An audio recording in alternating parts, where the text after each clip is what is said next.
tunapotarajia mambo mazuri kwa Allah subhanahu wa ta'ala, basi tufanye zile asbabu zake, tujitahidi katika amali kufanya yale ambayo Allah ametuamrisha, tujiepushe katika yale aliyokataza na kurudi kwake kwa yale ambayo tumekosea, usiku mchana kila wakati kurudi kwa Allah subhanahu wa ta'ala kwa kufanya tauba, na wala tusiangalie maneno ya watu kwamba siku hizi pia wewe pia uswali, alhamdulillah, wakakutia maneno kwamba eti naye kajifanya kama mtu wa Mungu, amekuwa mtu wa ibada, wakataka kurudisha. Hawa ni ndugu zake shaitani, wanawakatisha watu tamaa katika jambo la kheri.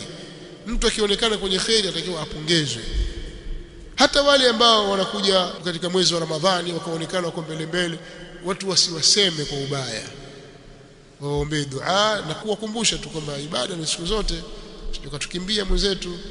Lakini simama, maji yamekuwa sasa, bili za maji zimeongezeka hapa, watu wanakuja kuswali Ramadhani hadi Ramadhani, hao bwana watu haribia, sisi chafulia msikiti wa baba yako, swala ya baba yako. Watu wanakuja kuswali wala kujifanya kwamba sisi ndio wenyewe wenye ibada yetu, sasa nyinyi mmekuja kutuingia.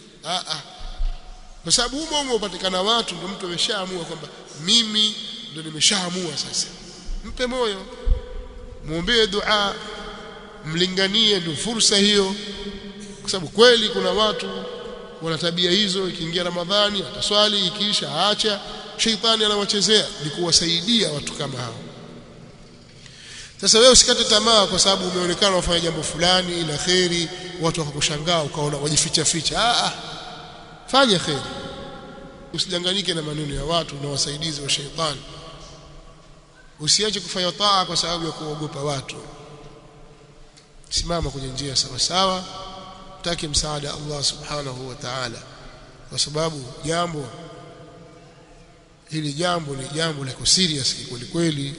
Safari iko na masala yapo, utaulizwa mbele ya Allah subhanahu wa ta'ala, na ibada zote ni vitu Allah amefanya vipesi kwa waja wake.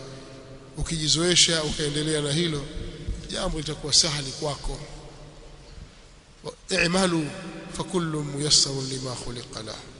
subhanakallahumma wa bihamdik wa ashhadu an la ilaha illa anta astaghfiruka wa atubu ilayk.